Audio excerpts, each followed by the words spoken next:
जय जवान, जय किसान, जय विज्ञान और जय अनुसंधान। लाल बहादुर शास्त्री जी के इस नारे को, जय जवान जय किसान के नारे को, अटल बिहारी वाजपेयी पोखरान 2 के बाद साथ में जय विज्ञान भी जोड़ देते हैं।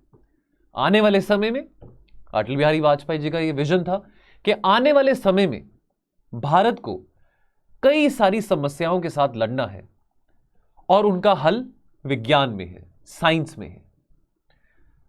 हम अगर अपने फंडामेंटल ड्यूटीज की भी बात करें तो साइंटिफिक टेम्परामेंट डेवलप करने की बात करी जाती है। साइंस का फायदा गरीबों के लिए होना चाहिए, पॉवर्टी एलिवेशन के लिए होना चाहिए, जो भी हम complicated problems day to day life में जो फेस करते हैं उनको डील करने के लिए होना चाहिए। किसानों के लिए बहुत ज्यादा जरूरी है कि साइंस का उपयोग हम अपने ऋषि क्षेत्र में भी लेके आ सकें। और अभी रिसेंटली 15 अगस्त 2022 को इंडिपेंडेंस डे के एड्रेस में मोदी जी ने क्या कहा? जय अनुसंधान। यानी कि हम विज्ञान के जरिए और फोकस करें कि कैसे हम और इनोवेट कर सकते हैं, कैसे और खोज कर सकते हैं, कैसे और रिसर्च एंड डेवलपमेंट कर सकते हैं। हम ये जानते हैं कि अगर हम अपने ऋषि क्षेत्र की बात करें तो अभी हम अपना पूरा पोटेंशियल रीच नहीं कर पाए हैं। हम केपेबल तो हैं, लेकिन अभी भी एग्रीकल्चर में हम पूरा पोटेंशियल रीच नहीं कर पाए हैं। आज के जमाने में स्टार्टअप्स का जमाना है, हर एक क्षेत्र में हम स्टार्टअप्स देख रहे हैं। एग्रीकल्चर में भी बहुत सारे स्टार्टअप्स आ रहे हैं और डेफिनेटली एग्रीकल्चर सेक्टर को बूस्ट भी कर रहे हैं। तो जरूरी है कि आने वाले समय में कि हम विज्ञान और टेक्नोलॉजी का जो उपयोग है एग्रीकल्चर सेक्टर में और लेके आते रहें। उसके चलते बहुत जरूरी है ड्रोन्स के बारे में बात करना, ड्रोन्स टेक्नोलॉजी के बारे में बात करना। ड्रोन्स का इस्तेमाल आज के जमाने में हर जगह किया जाता है, चाहे वो अगर आप किसी शादी में जाएं तो वहां पे ड्रोन्स का इस्तेमाल किया जाता है कि आपका वीडियो कैप्चर होता है, फोटोज ली जाती हैं। और अब तो ये भी बात है कि ड्रोन्स के जरिए फूड डिलीवरी भी हो सकती है। तो हम क्यों नहीं ड्रोन टेक्नोलॉजी को और ज्यादा एम्फसाइज करते हैं हमारे एग्रीकल्चर सेक्टर में। दोस्तों, ये रहेगा हमारा आज का लीड आर्टिकल। तो मैं दोस्तों आप सबका बहुत स्वागत करता हूं आज की हमारी इस चर्चा में। डेट है आज की 31 अक्टूबर, लास्ट डे है अक्टूबर का, आज मंडे है। और आज हम ये 4 इश्यूज आपके सामने जो स्क्रीन पे हैं डिस्कस करने वाले हैं। एक तो जैसे आपको मैंने इंट्रोडक्शन में बताया, giving farmers wing to fly, drones के बारे में हम यहां पे बात करेंगे एग्रीकल्चर सेक्टर में। Do you know who is the big daddy in geopolitics? Is it America, is it Russia और is it China? No, the big daddy in geopolitics is oil and gas. तो why blame the oil? अगर हम अपने current account deficit की बात कर रहे हैं जो कि थोड़ा इंक्रीज हो रहा है, तो हम ऑयल के ऊपर ही क्यों ब्लेम करें? क्या को हमारी इकोनॉमी में कुछ स्ट्रक्चरल इश्यूज हैं जिसको हम एड्रेस नहीं कर पा रहे हैं? ये आर्टिकल बिजनेस लाइन में से हम डिस्कस करेंगे। देन बात करेंगे इमिशंस गैप रिपोर्ट 2022 के बारे, जो भी रिसेंटली रिलीज करी गई है यूनेप के द्वारा। इंडियन एक्सप्रेस में आर्टिकल आया है। और अंत में एक आर्टिकल हिंदू से हम शेयर करेंगे, यूएसए की नई नेशनल सिक्योरिटी स्ट्रैटेजी के बारे में हम बात करेंगे। और question of the day will be towards the end of the video.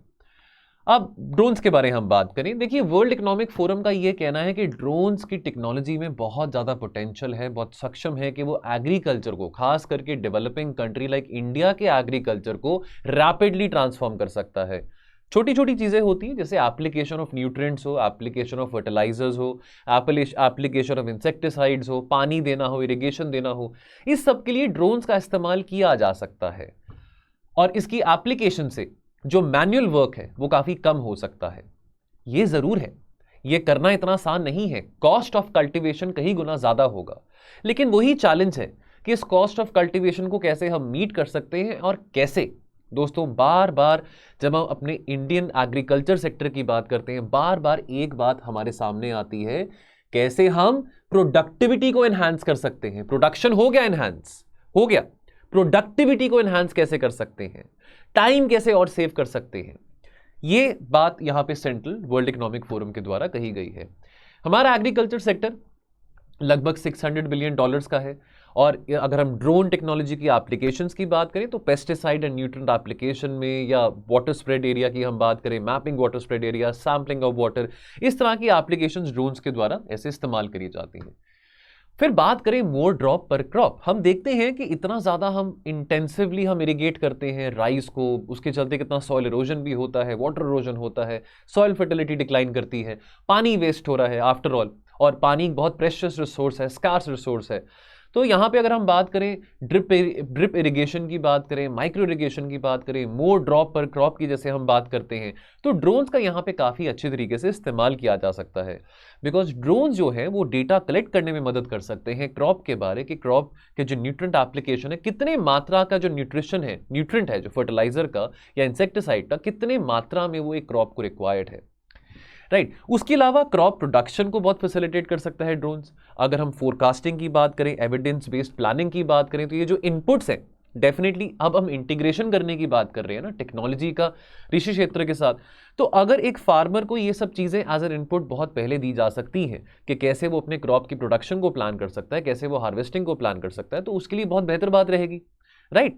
अब इसके चलते अगर हम ड्रोन्स का इस्तेमाल कर रहे हैं तो हम बेटर तरीके से क्रॉप्स को सो कर सकते हैं, इरिगेट कर सकते हैं, डेफिनेटली आगे जाके हार्वेस्ट कर सकते हैं।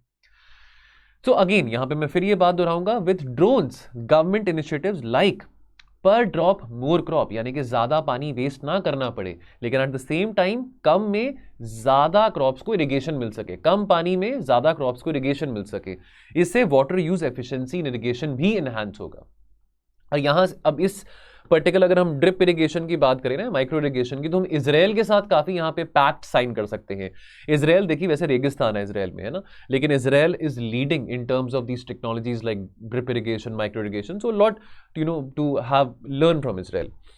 उसके बाद बहुत ज़रूरी है कि हम एग्रीकल्चर रिसर्च को कैसे इन्हांस कर सकते हैं यूजिंग द ड्रोन्स। अब अगर डेफिनेटली अगर हम अपनी प्रोडक्टिविटी को टारगेट कर रहे हैं, एग्रीकल्चर हमारा एफिशिएंट हो रहा है, प्रोडक्टिविटी एफिशिएंट हो रही है, तो जो पूरा का पूरा इकोसिस्टम है एग्रीकल्चर सेक्टर से पर्टिनेंट, चाहे वो एग्री मार्केटिंग की भी बात करें, उसको भी बहुत बूस्ट मिलेगा। तो चाहे वो हमारी फूड प्रोसेसिंग इंडस्ट्रीज़ की हम बात करें, डेफिनेटली अगर अच्छा प्रोड्यूस है, अच्छा क्वालिटी प्रोड्यूस है, उससे हमारे एक्सपोर्ट्स में भी इंक्रीमेंट देखने को मिलेगा। सो ओवरऑल एक विन विन सिचुएशन है कि जितनी ज़्यादा टेक्नोलॉजी हम इंटीग्रेट कर सके एग्रीकल्चर में। तो देखिए अब हमारे पास कितने हैं, 10,000 ड्रोन्स हैं जो कि अभी हम एग्रीकल्चर सेक्टर में हमने डिप्लॉय करे हुए हैं। क्या हम ये पॉसिबिलिटी एक्सप्लोर कर सकते हैं कि जैसे अगर हम थोड़ा इंटीग्रेशन यहाँ पे between the military and civilian engagement करके देखें कि हम अपनी आर्मी से भी ड्रोन्स बोरो कर सकते हैं कि कैसे वो ड्रोन्स इस्तेमाल किए जा सकते हैं कृषि क्षेत्र में। अब इसके लिए डेफिनेटली कंसल्टेशंस रिक्वायर्ड हैं, स्टडीज रिक्वायर्ड हैं। आर्टिफिशियल इंटेलिजेंस के जरिए, आर्टिफिशियल इंटेलिजेंस इनेबल्ड जो ड्रोन्स हैं, कैसे उसका इस्तेमाल किया जा सकता है as far as assessing the crop damage is concern. ठीक है, ये कुछ बातें यहां पे आ जाती हैं, लेकिन एक बात जो कि बहुत हमको यहां पे नोट करनी है और बहुत इंपॉर्टेंट है, और आप इसको लिख भी सकते हैं अगर आप चाहें, ये बात हम बार बार पढ़ते रहते हैं कि मोस्टली जो हमारे किसान भाई हैं small and marginal land holdings हैं। 85 to 87% हमारे जो फार्मर्स हैं उनके पास जो जमीन है 2-3 हेक्टेयर से भी कम की है। अब ये ड्रोन्स की कॉस्ट बहुत ज्यादा है, 1 लाख तक भी हो सकती है, 15 लाख तक भी हो सकती है। नॉट एवरी, अब ये 85-87% of the farmers in India they can not afford this cost of the drone. और ड्रोन एक्विजिशन से अगर आप एक ड्रोन भी एक्वायर कर रहे हैं, उससे जो आपकी खेती की जो कॉस्ट है, कॉस्ट ऑफ कल्टीवेशन बढ़ेगी। तो डेफिनेटली यहां पे सरकार को यह सोचना पड़ेगा कि क्या वो सब्सिडीज प्रोवाइड कर सकती है। लगभग मिनिमम 50% सब्सिडी तो for the cost of drones provide करना जरूरी ही होगा। यानी कि अगर 1 लाख की ड्रोन है, अगर किसी किसान ने लेनी है, तो क्या वो 50,000 में अवेल कर सकता है वही 1 लाख वाली ड्रोन? यानी कि कम से कम 50% सब्सिडी सरकार अगर दिखाती है यहाँ पे, तो डेफिनेटली हम integration of drone technology agriculture में ज्यादा अच्छा देख सकते हैं। Now the big daddy of geopolitics is what? Oil and gas. चाहे लड़ाई हो, चाहे पैंडेमिक हो, प्राइसेस के ऊपर इंपैक्ट आता है, कमोडिटी प्राइसेस के ऊपर इंपैक्ट आता है, और सबसे ज्यादा वोलेटाइल कमोडिटी कौन सी है? That is oil. हम क्यों बात कर रहे हैं? अब हम करंट अकाउंट डेफिसिट की बात करें, बढ़ते करंट अकाउंट डेफिसिट की। देखिए अब क्या है ना, पिछले साल हमने रिकॉर्ड देखा कि भी 2022 के एंड के अगर हम फिस्कल ईयर 2021-22 की बात करें, तो अभी पीछे आंकड़े भी आए थे, आज से कुछ 4-5 महीने पहले की बात है कि $400 बिलियन का जी हमने एक्सपोर्ट करा है। अब इस बात को लेके ओपिनियंस बहुत डिवाइडेड हैं कि हमने बहुत अच्छा परफॉर्म करा है, हमारे एक्सपोर्ट्स ने बड़ा अच्छा परफॉर्म करा है। नाउ एक्सपोर्ट्स ने परफॉर्म करा है at the cost of what? जब ग्लोबल डिमांड ही बहुत कम था पिछले 2 सालों में, जब लॉकडाउन्स वगैरह थे पैंडेमिक के चलते। लेकिन फिर भी एक कंसेंसस हमारे यहाँ पे इमर्ज कर रहा है दैट हमारे एक्सपोर्ट सेक्टर ने काफ़ी मेच्योरिटी दिखाई, और काफ़ी हमारा जो एक्सपोर्ट सेक्टर है, चाहे वो गुड्स में हो चाहे वो सर्विसेज में हो, that was booming. Now but let me also tell you at present, now अगर हम बात करें फिस्कल ईयर 2022-23 की, जिसको हम FY23 भी कहते हैं, फिस्कल ईयर 23 भी कहते हैं, उसके चलते अभी आज के टाइम पे हम देख रहे हैं कि जो हमारे एक्सपोर्ट्स हैं, खास करके सर्विसेज एक्सपोर्ट्स की बात करें, IT एक्सपोर्ट्स की बात करें, वो कहाँ जाते हैं? या तो मोस्टली वो यूएस में जाते हैं, जो मोस्टली हमारे आईटी क्लाइंट्स हैं, या यूरोप में जाते हैं। अब वहाँ पे रिसेशन आया पड़ा है, इसके चलते डेफिनेटली जो एक्सपोर्ट इन सर्विसेज हैं एंड इन गुड्स उसमें हम थोड़ा डिक्लाइन देखेंगे। ठीक है, नाउ अब जहाँ तक अगर हम पिछले साल की बात करें तो जो हाई टेक्नोलॉजी सेक्टर्स थे डेफिनेटली वहाँ पे हमने देखा कि बहुत बूस्ट मिला एक्सपोर्ट को, और उसके चलते हमको एक डाइवर्सिफिकेशन भी देखने को मिला। बिकॉज अक्सर ये कहा जाता था कि इंडिया में ना आईटी एक्सपोर्ट्स ही बहुत किए जाते हैं, India is a leader as far as when it comes to exporting of services is concern. लेकिन हमने हाई टेक्नोलॉजी प्रोडक्ट्स में, इलेक्ट्रॉनिक गुड्स में, गुड्स इन चीज़ों में भी हमने एक्सपोर्ट करा है। अगर हम बात करें, अगर हम पिछले साल की बात करें, फिस्कल ईयर 22 की बात करें, तो all round expansion that catapulted exports to record high of more than $400 billion. और अगर हम सर्विसेज एक्सपोर्ट्स की बात करें, that touched a record of $255 billion. Now अब की टेक अवे क्या है इस एक्सपोर्ट बूम में से? ये बात हम याद रखें कि जब एक्सपोर्ट बूम हुआ था, अगर फिस्कल ईयर 2021-22 की बात करें, उस वक्त डोमेस्टिक डिमांड बहुत लो था। करंट अकाउंट डेफिसिट अगर हम पिछले साल की बात करें कितना था, 1.2% of the GDP, which is very much manageable. एक अगर लो करंट अकाउंट डेफिसिट है तो यानी कि देखो अब पैंडेमिक के चलते फिस्कल डेफिसिट तो बड़ा ही था, सरकार को खर्चा ज्यादा करना पड़ना था। डेफिनेटली पॉवर्टी एलिवेशन प्रोग्राम है, वेलफेयर स्कीम्स हैं, पैंडेमिक का टाइम था, कॉन्ट्रैक्शन था इकोनॉमी में, तो डेफिनेटली सरकार को कैपिटल एक्सपेंडिचर करना है, इकोनॉमी में पैसे बूस्ट करने हैं, स्टिमुलस देना है, तो फिस्कल डेफिसिट तो हमारा काफी ज्यादा था। लेकिन एक बात से हमको राहत मिल सकती थी, मतलब मिली भी है, कि हम ट्विन डेफिसिट सिंड्रोम नहीं फेस कर रहे थे। ट्विन डेफिसिट सिंड्रोम यानी कि एक तो हमारा प्यारा फिस्कल डेफिसिट और एक हमारा करंट अकाउंट डेफिसिट। तो अब ये दोनों डेफिसिट जब है हमारी इकोनॉमी में तो बहुत गंभीर प्रॉब्लम आ सकती है, इन्वेस्टर सेंटिमेंट हिट कर सकता है। तो जहां पे फिस्कल डेफिसिट हमारा हाई था, वहां पे करंट अकाउंट डेफिसिट हमारा was very much in tolerance, मतलब रीजनेबल जोन में था, टॉलरेंस जोन में था, इतना ज्यादा नहीं था। लेकिन अभी रिवर्स गियर पड़ चुका है। अगर हम इस फिस्कल ईयर की बात करें, एक तो हम बात करें तो क्वार्टर, यानी कि अप्रैल से लेकर सितंबर तक 2 क्वार्टर्स हो चुके हैं इस फिस्कल ईयर के, फिस्कल ईयर 23 के, यानी कि एक तो आपका अप्रैल से लेकर जून तक का और एक आपका जुलाई से लेकर सितंबर तक का। यहां पे आंकड़े क्या बताते हैं, जहां पे हमने बहुत ज्यादा बूस्ट देखा अपने एक्सपोर्ट्स को, मैं फिर दोहराता हूं, $421 बिलियन का हमने बूस्ट देखा एक्सपोर्ट्स में, $255 बिलियन का हमने एक्सपोर्ट इन सर्विसेज का बूस्ट देखा। अब क्या सिचुएशन है, जो मर्चेंडाइज एक्सपोर्ट्स हैं they have increase by 17%, good, लेकिन हमारे इंपोर्ट्स और इंक्रीज हो चुके हैं 39%। अब हम एक इंपोर्ट डिपेंडेंट इकोनॉमी है, ये स्ट्रक्चरली हमारे लिए एक बहुत बड़ी समस्या की बात आ जाती है। सितंबर की बात करें, सितंबर में जो एक्सपोर्ट ग्रोथ था वो 5% और नीचे गिर जाता है, लेकिन इंपोर्ट्स की बात करते हैं तो वो 9% और इंक्रीज हो जाता है। अब ये चलो हम widening of the current account deficit की बात करें, चलो ये तो पता ही था, रशिया यूक्रेन की लड़ाई हुई है, अभी भी चल रही है, कि भाई तेल के दाम में तो वोलेटिलिटी आएगी, वी न्यू दैट। लेकिन वेट अ मिनट, हम सिर्फ ऑयल को ब्लेम क्यों कर रहे हैं? क्या हम ये बात भूल गए हैं कि जब से ये लड़ाई शुरू हुई है, कॉलमनिस्ट ये कह रहे हैं कि हम रशिया से तेल डिस्काउंटेड प्राइस पे मंगवा रहे हैं, जिसके चलते हमको काफी आराम भी मिल रहा है। इनफैक्ट रशिया की शेयर की बात करें, याद करिए अभी जब ये लड़ाई चल रही थी तो एस जयशंकर जी ने बहुत सैवेज रिप्लाईज दिए हैं, खास करके वेस्टर्न मीडिया को। और एस जयशंकर जी से यह पूछा गया था कि भाई आप रशिया के खिलाफ क्यों नहीं कुछ बोलते हैं यूएनएससी में, यूएन पे जो यूएस रेजोल्यूशंस पास कर रहा है, आप क्यों नहीं अमेरिका को सपोर्ट करते, आप क्यों रशिया से इतना तेल मंगा रहे हैं? तो हमने क्या कहा था, हमने ये कहा था, और ये बात मैं बार बार कहता भी रहता हूं, यार आप हमको क्या समझा रहे हो? आप यूरोपियन देश हमको क्या कह रहे हैं कि हम रशिया से तेल ले रहे हैं?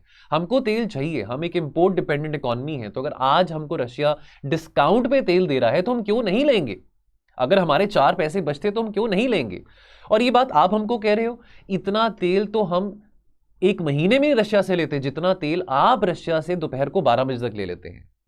Coming back to the topic, लेकिन जो रशिया का जो शेयर है हमारे ऑयल इंपोर्ट्स में, वो 6% था अप्रैल 2022 में, जो कि अभी सितंबर 2022 में लगभग 16% है। हमने मान लिया कि ऑयल यहां पे इतना प्रोड्यूस नहीं होता, ऑयल हम इंपोर्ट करते हैं, लेकिन जब इतना ऑयल हम रशिया से इंपोर्ट कर रहे हैं डिस्काउंटेड प्राइस पे, उसके बावजूद भी इतनी गंभीर समस्या, यानी कि हमारा करंट अकाउंट डेफिसिट वाइडन क्यों हो रहा है?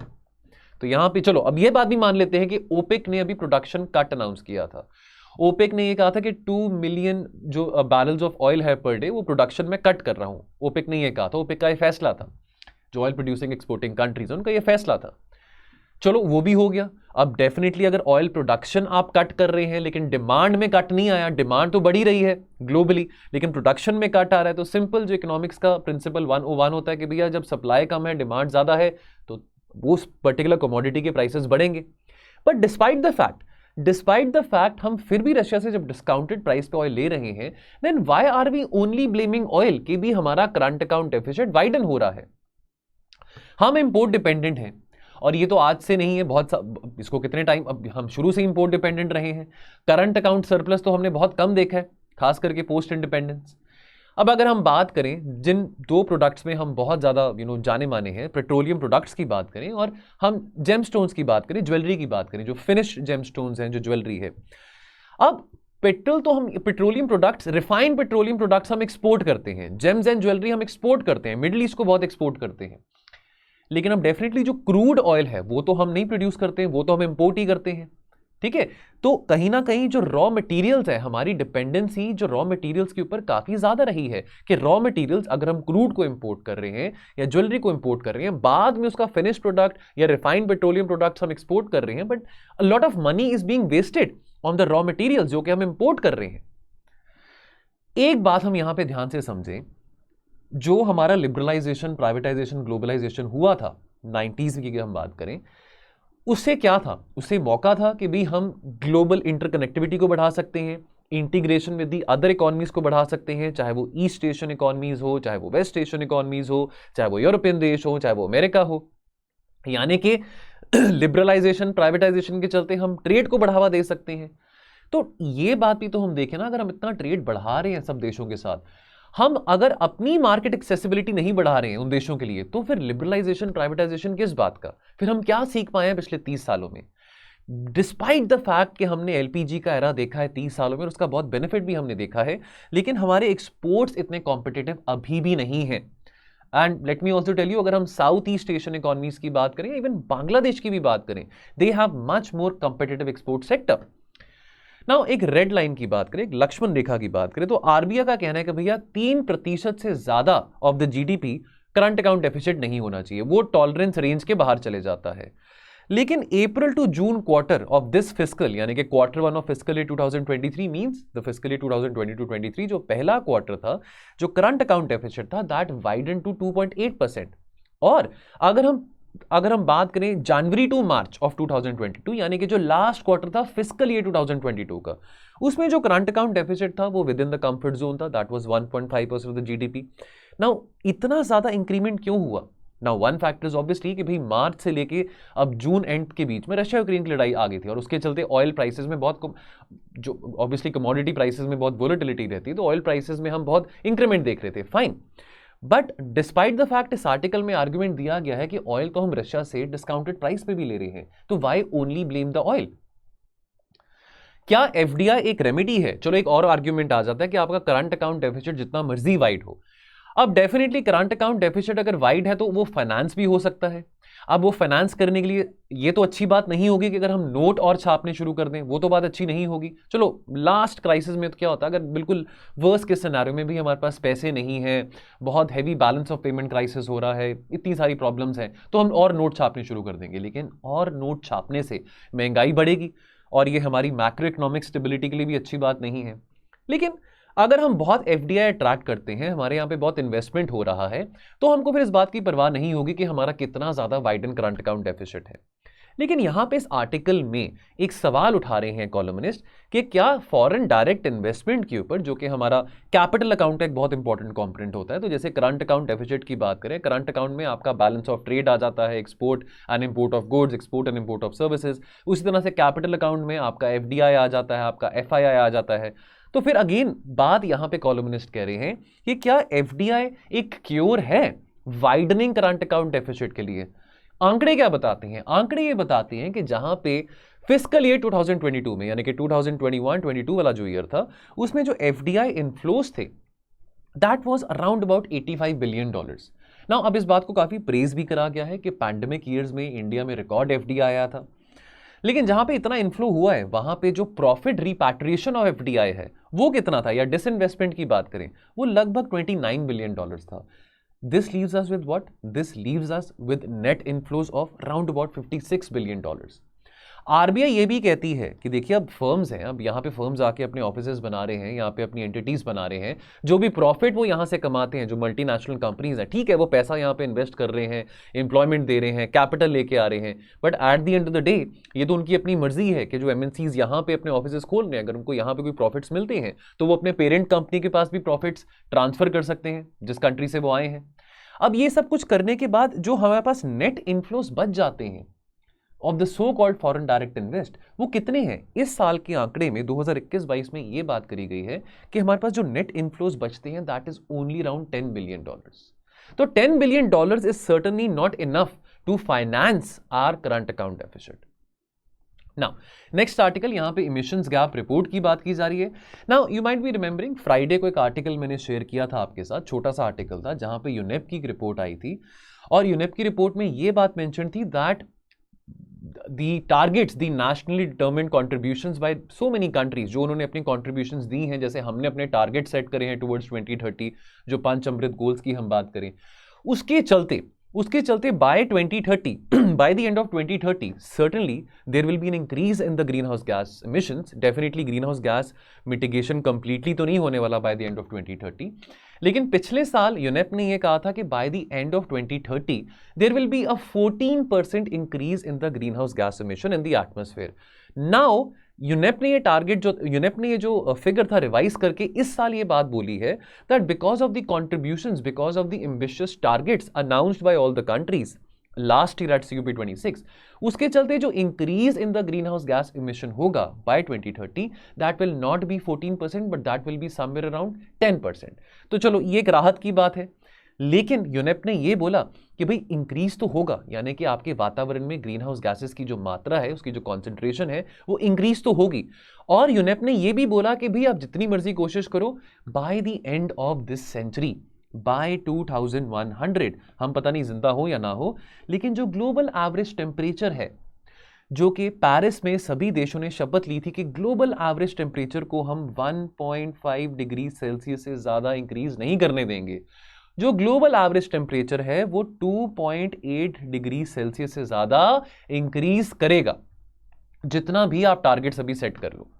ठीक है, अब ये जो मिशंस गैप रिपोर्ट है ये आपको बताओ that this is managed by the UNEP Copenhagen climate centre.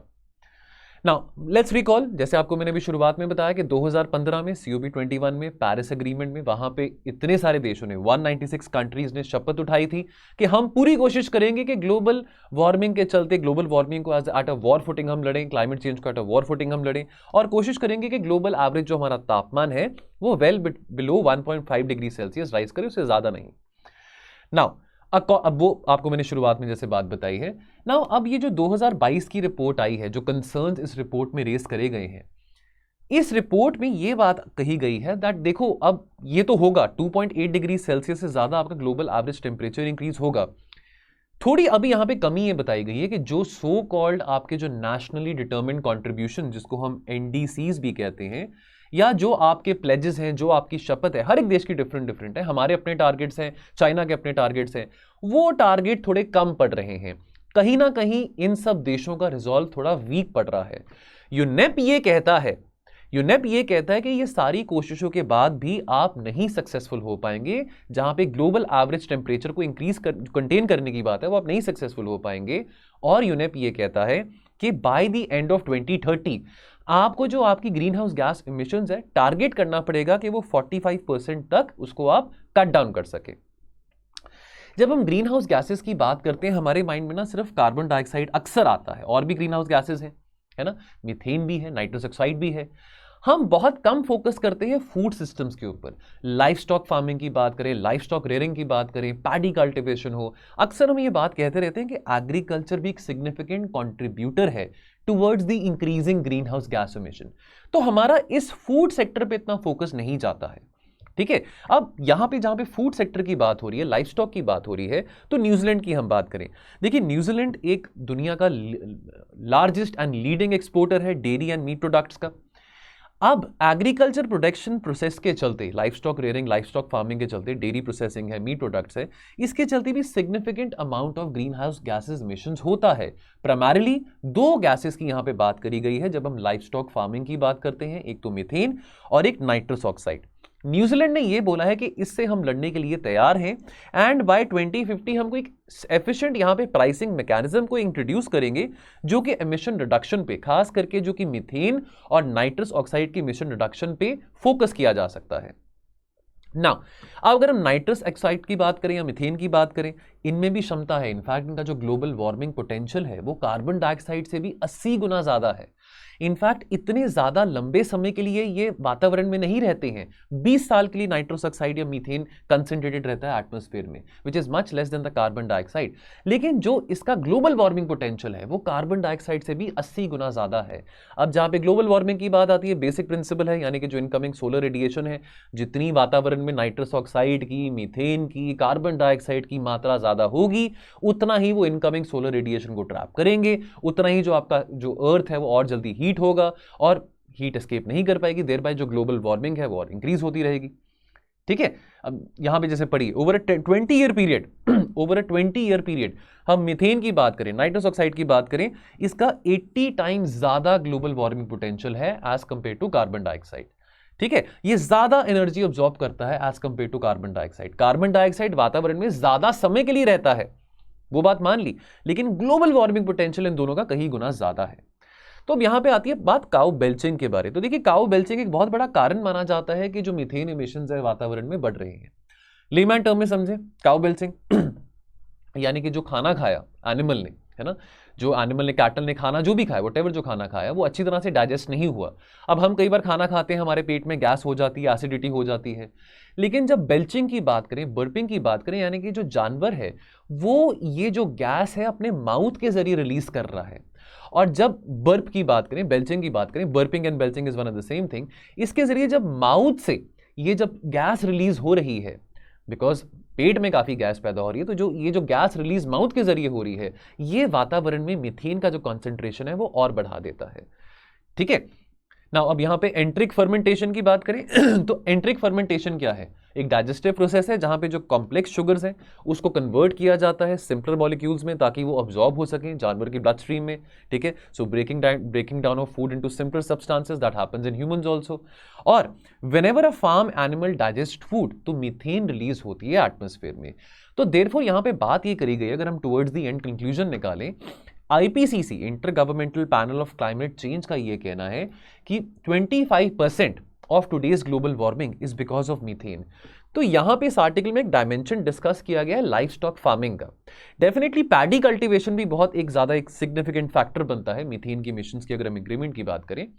और अंत में दोस्तों यहां पे जो बात कही गई है, जो यूनेप की रिपोर्ट में जो मेन कंक्लूजन यहां पे रखा गया है वो ये है कि अगर तो हमने ग्लोबल वार्मिंग की लड़ाई जो है बहुत सीरियस लेनी है, अगर हमने इसको एट अ वॉर फुटिंग लड़ना है, तो हमको कोशिश करनी पड़ेगी कि कैसे हम ह्यूमन और फार्मिंग रिलेटेड मीथेन इमिशन जो है उसको 45% लेस हम यानी कि कंटेन कर सकते हैं, कट डाउन कर सकते हैं by the end of this decade, और shall we say by the end of 2030। Now last article आज का, a check over the US America's much anticipated national security strategy. Now, the माहौल shall we say in America is not very in favorable for Joe Biden. अभी mid term elections भी हैं America में, जो Biden की popularity काफ़ी decline में है। इनफैक्ट जो बाइडन के बहुत सारे फैसले बड़े इमेच्योर माने गए हैं, स्पेशली अगर हम शुरू से बात करें 2021 से, द वे जो Biden had withdrawn his forces from Afghanistan. अभी अमेरिका में महंगाई की बहुत प्रॉब्लम है, रिसेशन आ रहा है, यूरोप में रिसेशन आ रहा है, और डेफिनेटली रशिया यूक्रेन की लड़ाई इतना अब लंबा टाइम हो चुका है, 9th मंथ शुरू हो चुका है, तो इस बात को भी लेकर क्रिटिसाइज किया जा रहा है कि भाई अमेरिका, वो महान अमेरिका क्या कर रहा है, इस लड़ाई को क्यों नहीं रोक पा रहा है। तो बहुत सारे सवाल उठाए जा रहे हैं। यहां पे amidst all this chaos America ने एक नेशनल सिक्योरिटी स्ट्रैटेजी रिलीज करी है। ठीक है, अब डेफिनेटली यहां पे इस स्ट्रैटेजी में this definitely also gives the Congress, the US senate an opportunity कि वो भी असेस कर सकता है कि ये जो सिक्योरिटी स्ट्रैटेजी जो अमेरिका ने रिलीज करी है कि क्या क्या हमको कॉस्ट बेयर करनी पड़ेगी, कितनी इन्वेस्टमेंट हम करने को तैयार हैं अपनी इंटरनल और एक्सटर्नल सिक्योरिटी गोल्स को स्ट्रेंथन करने के लिए। नाउ अब गाइडलाइंस की बात करें तो बाइडेन एडमिनिस्ट्रेशन की जो स्ट्रैटेजी है ये प्राइमरीली फोकस कहां पे करती है, on this decade, the decade between 2021 to 2030। और डेफिनेट सी बात है कि अब इस स्ट्रैटेजी में, सिक्योरिटी स्ट्रैटेजी में, ये सिक्योरिटी स्ट्रैटेजी हर एक प्रेसिडेंट निकालता है, कोई ऐसी बात नहीं कि जो बाइडेन ने निकाली है। और डेफिनेटली यहां पे सबसे बड़ा कॉम्पिटिटर किसको माना जा रहा है? चाइना को माना जा रहा है। फोकस, इंटरेस्टिंग बात क्या है? इंटरेस्टिंग बात यह है कि अमेरिका जिसने 1991 से लेकर 2008 तक वो यूनिपोलर मूवमेंट एंजॉय करा है, वो अमेरिका जो कि मल्टीपोलैरिटी के अगेंस्ट था, आज वही अमेरिका प्रमोट करना चाह रहा है मल्टीलेटरलिज्म को, पार्टनरशिप्स को, अलायंसेस को। बहुत इंटरेस्टिंग बात है। क्या अमेरिका वीक हो रहा है? बिकॉज ये तो अमेरिका को तो बहुत शौक था दादागिरी करने का, भाई मैं तो यूनिपोलर हूं, मैं हूं। लेकिन वही अमेरिका आज सहारा ढूंढ रहा है by forming so called alliances. क्यों? बिकॉज चाइना को काउंटर करना है। चाइना अमेरिका के लिए एक स्ट्रेटेजिक कॉम्पिटिटर है, ये बात इस स्ट्रैटेजी में बहुत कैटेगोरिकली डिस्कस करी गई है। रशिया इतनी बड़ी हेडेक नहीं है अमेरिका के लिए। Russia is only a disruptor, not a strategic competitor for America. Now अब यहां पे 3 पिलर्स की बात करी गई है इस सिक्योरिटी स्ट्रैटेजी में, इन्वेस्ट, बिल्ड एंड मॉडर्नाइज। तो जहां पे इन्वेस्ट की बात आती है तो इन्वेस्टिंग इन क्रिटिकल टेक्नोलॉजीज, हम सेमीकंडक्टर्स की बात करें, माइक्रोचिप्स की बात करें। Remember just some days back we had discussed an article कि अमेरिका ने टेक सैंक्शंस इंपोज करे हैं चाइना के ऊपर कि सेमीकंडक्टर मैन्युफैक्चरिंग हो, सेमीकंडक्टर्स हो, इससे जुड़ा कोई भी ऐसे क्रिटिकल ऐसे इनपुट्स हो, मटीरियल्स हो, वो चाइना को एक्सपोर्ट नहीं करने हैं। हम इस टेक्नोलॉजी में, सेमीकंडक्टर मैन्युफैक्चरिंग में लेवरेज लेना चाहते हैं, इसको हार्नेस करना चाहते हैं। आपको याद होगा इस साल जो क्वाड का समिट भी हुआ था मई 2022 में जापान में, क्वाड का 3रा समिट हुआ था और वहां पे अमेरिका ने ये इंडो पैसिफिक इकोनॉमिक फोरम की भी स्थापना करी थी और जहां पे सेमीकंडक्टर टेक्नोलॉजीज को हार्नेस करने के लिए बहुत ज्यादा बातचीत करी गई थी। Building the strongest possible coalition of nations, again this shows America's weakness. ये थोड़ा एक थॉट प्रोवोकिंग बात यहां पे आ जाती है कि why is America desperately wanting to have more coalitions, more alliances? Because America इस बात को रिकॉग्नाइज कर चुका है कि भी जो हमारे एम्बिशंस क्या है, हमने अगर ग्लोबली लीड करना है, ये हमारे एम्बिशंस हैं, लेकिन एट द सेम टाइम हमारे लिमिटेशंस भी हैं। अमेरिका इस बात को स्वीकार कर रहा है कि कुछ ना कुछ लिमिटेशंस भी हैं जो कि आजकल के चेंज जियोपॉलिटिकल सिनेरियो में अमेरिका के फेवर में नहीं है। मॉडर्नाइजेशन की बात करें, definitely as far as strengthening the internal and external security is concern, तो अमेरिका उसके लिए बहुत ज्यादा स्केल अप करना चाहता है अपनी टेक्नोलॉजीज को, चाहे वो डिफेंस में हो, चाहे वो स्पेस में हो, चाहे वो सेमीकंडक्टर मैन्युफैक्चरिंग करे, and at an unprecedented level, so that किसी भी किस्म का मुकाबला, किसी भी किस्म का कॉम्पिटिशन चाइना उसको ना दे पाए, यानी कि वो आगे रहे, चाइना से 2 कदम आगे ही रहे। रिस्ट्रेनिंग चाइना, अब यहां पे बात करी गई है with a long term and immediate view, यानी कि प्रायोरिटी की बात है कि चाइना का एक थ्रेट तो है और चैलेंजेस भी हैं which are emerging from China, उसको कंटेन करना है। ठीक है, उसको कंटेन करने के लिए तो अभी, यानी कि इस बात को समझें कि सिक्योरिटी स्ट्रैटेजी में रशिया यूक्रेन वॉर को अभी प्रायोरिटी नहीं दी गई है। ठीक है, कि अभी लड़ाई चल रही है, इसको रोकना है, डायलॉग प्रोसेस लेके आना है, इंटरवीन करना है, नहीं, लेकिन प्रायोरिटी दी गई है कि इमीडिएट जो थ्रेट है हमको चाइना से है, यानी कि रशिया को, यूक्रेन को इस पे इतना तवज्जो नहीं दिया इस सो कॉल्ड स्ट्रैटेजी में, राइट। उसके बाद क्योंकि चाइना सेंटर स्टेज पे है, चाइना एक सेंट्रल फिगर है सिक्योरिटी स्ट्रैटेजी में, उसके चलते इंडो पैसिफिक के ऊपर बहुत फोकस करा गया है। इंडो पैसिफिक, जैसे मैं बार बार कहता हूं, चाइना पीड़ित समाज जो हमारे एशियान देश है, अब यहां पे बात करेगी कि कैसे इन देशों के साथ, एंड स्पेशली एक इंटरेस्टिंग बात इस स्ट्रैटेजी में जो लिखी गई है वो ये है कि इंडो पैसिफिक में अमेरिका अपना रोल कैसे स्ट्रेंथन कर सकता है, इन्वॉल्वमेंट एक्टिव कर सकता है with the partnership of India and with the goal of containing China. So whether it's economics, whether it's technology, whether it's climate change, whether it's vaccines, whether it's global governance, कैसे हम Indo Pacific में और अपने आप को strengthen कर सकते हैं और चाइना को कंटेन कर सकते हैं। एनएसएस बहुत क्लियर है अबाउट द ऑपोजिशन, तो यहां पे अगर चाइना ताइवान के हम कॉन्फ्लिक्ट की बात करें तो इस सिक्योरिटी स्ट्रैटेजी में बहुत ही क्लियरली ये बात मेंशन्ड है कि भी अमेरिका ताइवान को सपोर्ट कर रहा है। ठीक है, अगर कल को चाइना ताइवान की लड़ाई होती है तो America will stand defending Taiwan. ठीक है, ये बात यहां पे करी गई है। एंड रिस्ट्रेनिंग रशिया की जहां पे बात आती है तो अमेरिका इस बात को अब कह रहा है कि देखो रशिया जो है that is a power in decline. Russia, हम कोशिश करेंगे कि कैसे रशिया को इकोनॉमिकली, मिलिटरीली हम हर जगह से डाउनग्रेड कर दें, और जो रशिया के पुराने फ्रेंड्स हैं, खास करके इंडिया की बात करें, उसको कैसे हम इंडिया के साथ कैसे अपनी डिफेंस पार्टनरशिप को और इंक्रीज कर सकते हैं, ये बात भी सिक्योरिटी स्ट्रैटेजी में करी गई है। और क्या इस सिक्योरिटी स्ट्रैटेजी में कोई हिंट है, कोई ऐसी बात इनडायरेक्ट तरीके से करी गई है कि इट माइट हैपन कि इंडिया भी G7 में इंडक्ट हो सके? ये बात भी यहां पे करी गई कि इंडिया को अगर रशिया से दूर रखना है तो क्यों ना G7 के फोल्ड में इंडिया को भी लेके आया जा सके। एंड डेफिनेटली हम अपने आत्मनिर्भर भारत की बात करें, डिफेंस मॉडर्नाइजेशन की बात करें, उसके लिए हम लाइक माइंडेड पार्टनर्स को ढूंढ रहे हैं। और टेक्नोलॉजी प्रोग्राम्स, चाहे हमको इसराइल से मिले, चाहे हमको फ्रांस से मिले, जर्मनी से मिले, रशिया से मिले या अमेरिका से मिले, वो हमारे ही फायदे की बात है अगर वो अपने डिफेंस सेक्टर को इंडिजनाइज करना चाहते हैं। तो अमेरिका इस बात को रिकॉग्नाइज करते हुए यहाँ पे सिक्योरिटी स्ट्रैटेजी में काफ़ी ज़्यादा यहाँ पे स्पेस ले आउट कर रहा है for a very effective partnership with India. खास करके अगर इंडिया अपने डिफेंस नीड्स को इंडिजनाइज करना चाह रहा है।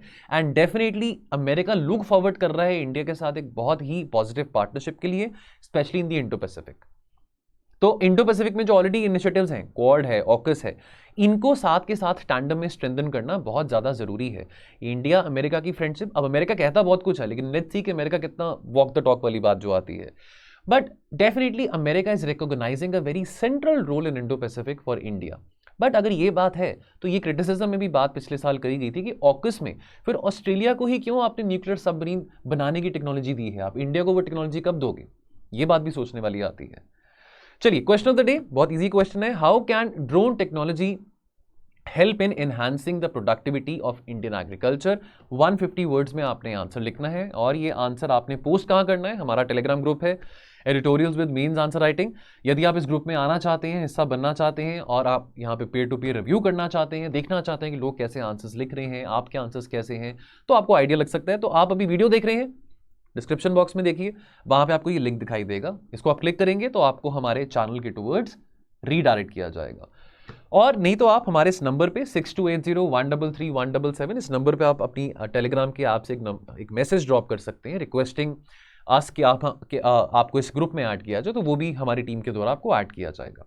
ना the best answer, so very well done संगीत कुमार मुंडा। संगीत हमारे रेगुलर व्यूअर हैं एडिटोरियल्स के वीडियोस के, बहुत अच्छा उन्होंने आंसर लिखा है। मनमीत मैम ने आंसर शॉर्टलिस्ट करा है और प्लीज इस आंसर को पढ़िएगा, बहुत अच्छी हैंड राइटिंग में लिखा है। और संगीत अगर हो सके तो प्लीज बताइएगा कि आपने कितने टाइम में ये आंसर लिखा है। आप इस आंसर को पढ़िए। यहाँ पे संगीत ने रामायण से भी बातें लिखी हैं। अगर हम धर्म की बात करें और अपनी फॉरेन पॉलिसी की बात करें, तरह तरह के डिलेमास हम रामायण में भी देखते हैं, महाभारत में भी देखते हैं, और बहुत कुछ है सीखने के लिए रामायण में भी और महाभारत में। तो रामायण के कुछ एग्जाम्पल्स यहाँ पे संगीत ने कोट करे हैं इस क्वेश्चन में। So I would request every one of you to please read this answer. इसको शाम को 6 बजे टेलीग्राम के चैनल पे पिन कर दिया जाएगा। Now, before I leave, I should also share with you an important piece of information that is about our individual courses.